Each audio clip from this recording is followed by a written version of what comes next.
కానీ ఏలియా విషయం చూస్తే మరణ భయముతో నిండినటువంటి ప్రవక్తను దేవుడు అసలు మరణమే రుచి చూడకుండా తీసుకుని వెళ్ళిపోయాడు.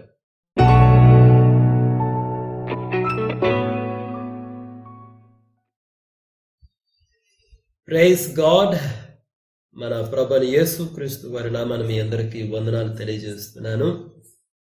ఈ దినాన మన ధ్యాన భాగంగా ఏర్పాటు చేయబడినటువంటి వాక్య భాగము యోహాను రాసినటువంటి మొదటి పత్రిక 4వ అధ్యాయము 18వ వచనము. ప్రేమలో భయముండదు, అంతేకాదు పరిపూర్ణ ప్రేమ భయమును వెళ్ళగొట్టును. భయము దండనతో కూడినది, భయపడువాడు ప్రేమయందు పరిపూర్ణము చేయబడిన వాడు కాడు. భయం గురించి మనలో ప్రతి ఒక్కరూ తెలుసుకోవలసినటువంటి 2 విషయాలు ఏంటంటే, భయము అనేటటువంటిది ఒక బంధకం లాంటిది. మనలను బానిసత్వములోనికి ఈడ్చుకెళ్ళేటటువంటి ఒక క్రూరమైన యజమాని లాంటిది భయము. ఎక్కడైతే భయం అనేటటువంటిది ఉంటుందో అక్కడ స్వేచ్ఛ స్వాతంత్రము ఉండదు. ఎక్కడైతే స్వేచ్ఛ స్వాతంత్రము ఉండదో అక్కడ జీవము, సంతోషము, సమాధానము అనేటటువంటివి ఉండనే ఉండవు. చూడండి, బైబిల్ గ్రంథంలో మనం మొట్టమొదటిగా ఈ భయము అనేటువంటి పదాన్ని మనం ఆదికాండంలో చూస్తాం. దేవుడైనటువంటి యెహోవా తినవద్దు అని చెప్పినటువంటి ఆ పండు తినిన తరువాత ఆదాము అవ్వలు ఆ చల్లటి పూట దేవుడైనటువంటి యెహోవా యొక్క స్వరము విని వాళ్ళు భయపడి దాక్కుంటారనమాట. అప్పుడు దేవుడు అడుగుతాడు, ఆదాము నువ్వు ఎక్కడ ఉన్నావు అని అడిగినప్పుడు ఆదాము అంటాడు, అయ్యా నీ స్వరం విన్నప్పుడు మేము దిగంబరులము కాబట్టి భయపడి దాక్కున్నామయ్యా అంటాడు. కాబట్టి భయము అనేటువంటిది మొట్టమొదట మనం అక్కడే చూస్తాం. అక్కడ భయము అనేటువంటిది ఉన్నది కాబట్టే ఆదాము అవ్వ వీళ్ళిద్దరూ కూడా దేవుని సన్నిధి నుండి దూరముగా వెళ్ళిపోతున్నారు, దేవునికి దూరముగా దాక్కుంటున్నారు అన్నమాట.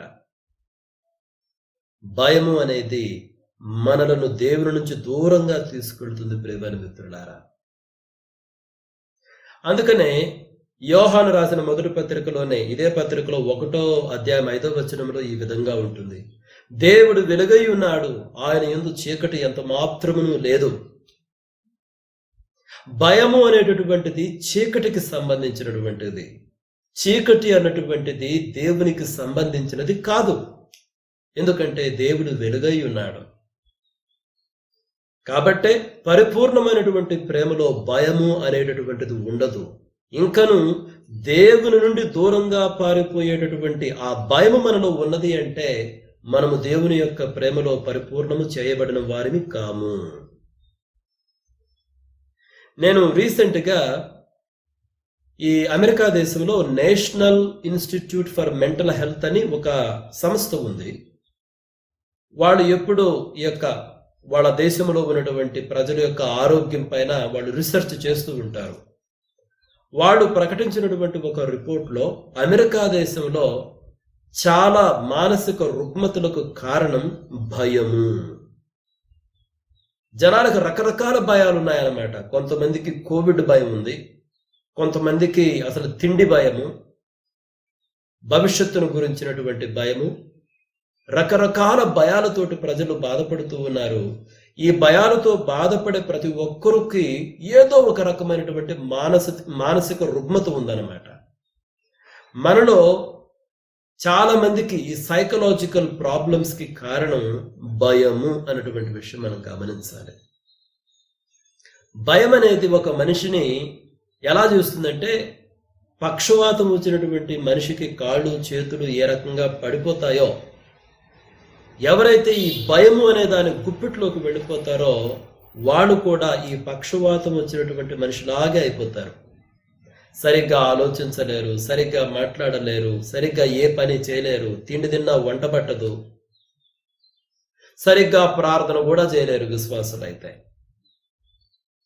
ఆ విధముగా సరిగ్గా ప్రార్థన చేయలేనటువంటి ఒక మహా గొప్ప ప్రవక్త గురించి ఈ ఉదయకాలాన్ని నేను మీ దృష్టికి తెస్తాను. చూడండి, మనం గాని పాత నిబంధన గ్రంథంలో రాజులు, మొదటి రాజులు 19వ అధ్యాయంలో 4వ వచనం చూస్తే ఈ విధంగా ఉంది.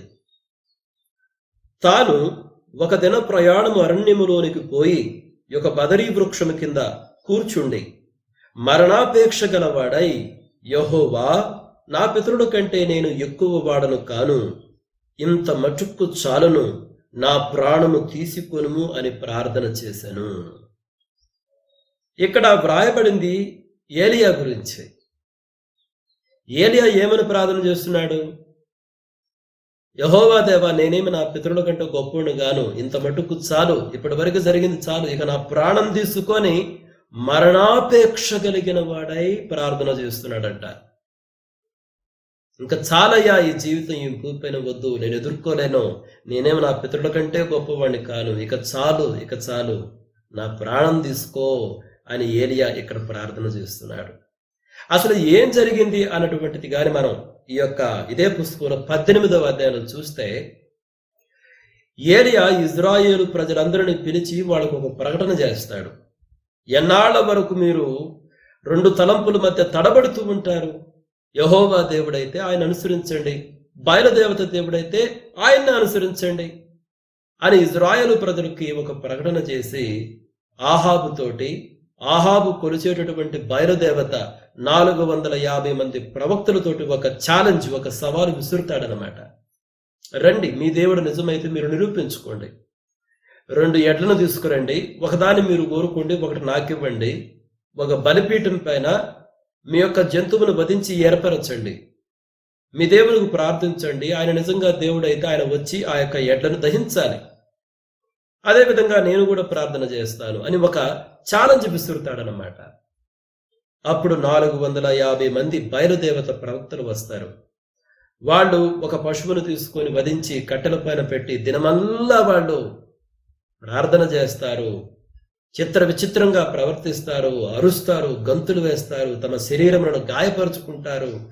ఎన్ని తంతులు చేసినా గాని అసలు ఏ రకమైనటువంటి ప్రత్యుత్తరము కానీ, ఏ రకమైనటువంటి సమాధానము కానీ రాదనమాట.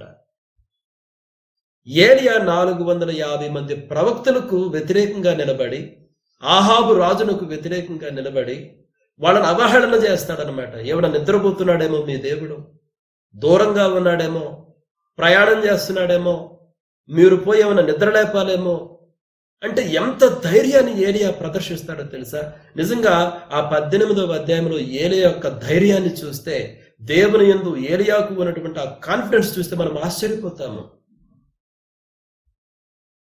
ఏలియా తన యొక్క వంతు వచ్చినప్పుడు ఒక 12 రాళ్ళు తీసుకొని ఒక బలిపీఠాన్ని కడతాడు. ఆ కింద ఒక కందకాన్ని కూడా త్రవ్విస్తాడు, ఒక గుంత త్రవించి ఈ 12 రాళ్లను ఉపయోగించి ఒక బలిపీఠం కట్టి కట్టెలు ఏర్పరిచి ఆ కట్టెల పైన ఆ యొక్క పశువును వధించి ఆ పశువు యొక్క ముక్కలు పెట్టి ప్రార్థన చేస్తాడనమాట. అయితే ప్రార్థన చేసే ముందు చెప్తాడు, 4 తొట్ల నీళ్లు తీసుకురండి, ఈ యొక్క జంతువును గాని కట్టెలు గాని ముద్దయిపోయేటట్టు తడపమంటాడు. 3 సార్లు పాటు వాళ్ళు దండిగా నీళ్లు పోస్తారు. ఆ యొక్క వధించబడినటువంటి ఆ జంతువు గాని ఆ కట్టెలు గాని తడిసి ముద్దయిపోతాయి అన్నమాట. తడిసి ముద్దయితే ఎట్లా మండుతాయి? మండవు కదా. ఆ కింద కందకాన్ని కూడా పూర్తిగా నీళ్లతో నింపుతాడనమాట. ఆ తర్వాత ఆయన ప్రార్థన చేస్తే యెహోవా యొక్క అగ్ని వచ్చి ఆ యొక్క పశువును, ఆ కట్టెలను, ఆ నీటిని, ఆ రాళ్లను బూడిద చేస్తుంది అనమాట. అసలు ఎంత అద్భుతం అంటే అక్కడ ఏలియా చేసినటువంటి ప్రార్థన చూస్తే, ఆ 18వ అధ్యాయంలో మనం గాని 36వ వచనంలో చూస్తే ఆ ప్రార్థన చూడొచ్చు. ఏమని చేస్తాడో చూడండి. యెహోవా అబ్రాహాము, ఇస్సాకు, ఇజ్రాయేలుల దేవా, ఎలా సంబోధిస్తాడో చూడండి.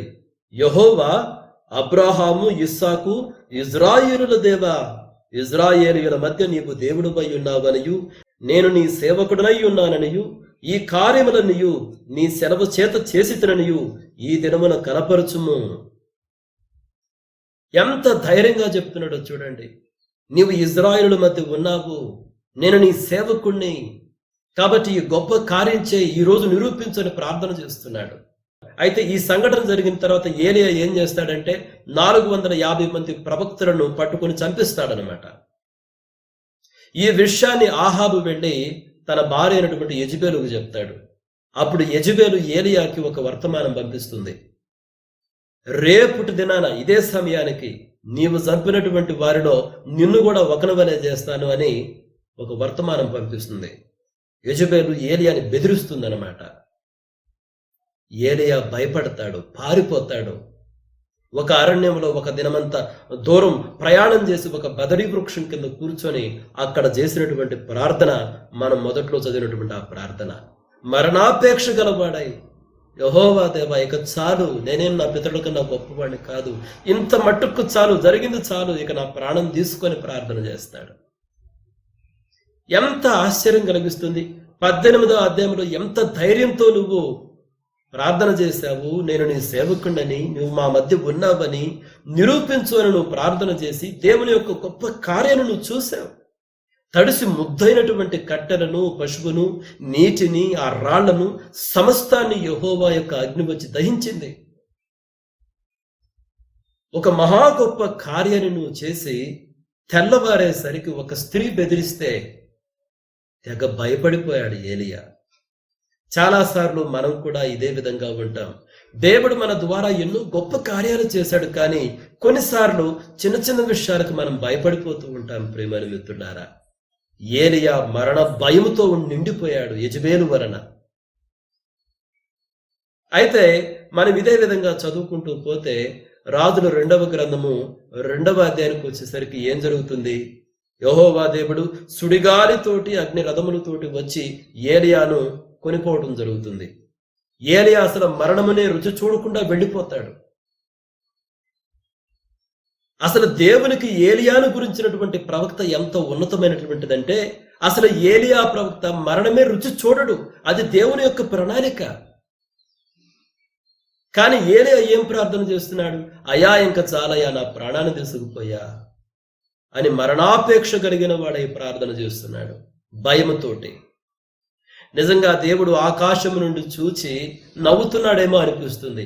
ఎందుకంటే ఏలియా, నీ కోసము నాకున్నటువంటి ప్రణాళిక చాలా ఉన్నతమైనటువంటిదయ్యా. అసలు నువ్వు మరణమే రుచి చూడవు, మరణమే రుచి చూడవు నువ్వు. కానీ నువ్వేమో భయపడిపోయి యెజెబెలు ఎక్కడ నిన్ను చంపుతుందో అని నన్ను తీసుకో, నన్ను చంపే నువ్వంటున్నావు. అసలు నువ్వు మరణమే రుచి చూడవు. నీ గురించి నాకున్నటువంటి ప్రణాళిక అంత గొప్పది. ఏలియా భయపడినటువంటి దానికి, కానీ దేవునికి ఏలియా ఎడల ఉన్నటువంటి ఆ ఉన్నతమైనటువంటి ప్రణాళిక ఈ భూమికి ఆకాశానికి ఎంత వ్యత్యాసమన్నదో అంత వ్యత్యాసమన్నది. ప్రియమైన మిత్రులారా, మానవ చరిత్ర అంతటిలో మరణము రుచి చూడనటువంటి వారు ఇద్దరే ఇద్దరున్నారు ఇక్కడ మనకి. హనోకు ఉన్నాడు, ఏలియా ఉన్నాడు. హనోకు ఎందుకు మరణాన్ని రుచి చూడలేదో తెలుసా? నేను మరణము రుచి చూడను అని అతను నమ్మాడు. అతని విశ్వాసమును బట్టే అతడు మరణము రుచి చూడకుండా దేవుడు అతడిని తీసుకుని వెళ్ళిపోయాడు హనోకు విషయంలో. కానీ ఏలియా విషయం చూస్తే మరణ భయముతో నిండినటువంటి ప్రవక్తను దేవుడు అసలు మరణమే రుచి చూడకుండా తీసుకుని వెళ్ళిపోయాడు. ఒక్కొక్కసారి మన ఎడలో దేవునికి ఉన్నటువంటి ప్రణాళికలు ఎంతో ఉన్నతమైనటువంటివి, మన యొక్క ఊహకు అందనటువంటివి దేవుని ప్రణాళికలు మన ఎడల. ప్రియమైన మిత్రులారా, మనం దేని గురించి భయపడుతున్నాం ప్రతిదినము? అసలు యేసుక్రీస్తు ప్రభువారు ఎందుకు ఈ లోకానికి వచ్చారో తెలుసా? మనం గాని హెబ్రీయులకు రాసిన పత్రిక 2వ అధ్యాయం చూస్తే, జీవితాంతము మరణ భయము చేత దాస్యమునకు లోబడినటువంటి వారిని విడిపించుటకు రక్త మాంసములు గల వారిలో ఆయన పారివాడయ్యాడంట. అసలు యేసయ్య వచ్చిన కారణం ఏంటంటే మరణ భయముతో ఉన్నటువంటి వారిని విడిపించడానికి ఆయన వచ్చాడు. ప్రియమైన మిత్రులారా, మరణం అనేటువంటిది ఒక దాస్యము, మరణ భయము. ప్రియమైన మిత్రులారా, ఎక్కడైతే మరణ భయం ఉంటుందో అక్కడ స్వేచ్ఛ, స్వాతంత్రం అనేటటువంటిది ఉండదు. అందుకని యేసుక్రీస్తు ప్రభువారు చాలా సార్లు చెప్పారు, మేమేం తింటాం, మేమేం తాగుతాం, ఏం కట్టుకుంటాం, దీని గురించి మీరు భయపడొద్దు. ఆకాశ పక్షులను చూడండి, పొలములో మొలిచిటే ఆ గడ్డి పువ్వులను చూడండి. మీ తండ్రి అయినటువంటి దేవుడు ఎంత గొప్పగా వాటిని పోషిస్తున్నాడు, అలంకరిస్తున్నాడు. మీరెందుకు వీటి గురించి భయపడతారు? మరొక సందర్భంలో చెప్తాడు, మీరు అసలు కేవలము మీ దేహమును చంపు వారికే మీరు భయపడద్దు, ఎందుకంటే వారికి మీ యొక్క ఆత్మ పైన అధికారము లేదు. కానీ మీ దేహమును అదేవిధంగా మీ ఆత్మ పైన కూడా అధికారము కలిగినటువంటి వాడు దేవుడు. మిమ్మును నరకములోనికి త్రోయగల శక్తి గల వారికి భయపడండి అని చెప్తాడు యేసుక్రీస్తు ప్రభువారు. మనం ఎవరికి భయపడాలి, ఎవరికి భయపడకూడదు? అయితే మనము ఏలియా వలె ఉంటాం. దేవుని యొక్క ఉన్నతమైన ప్రణాళికకు ఎగ్జాక్ట్ గా ఆపోజిట్ దిశలో ప్రవర్తిస్తూ ఉంటాం.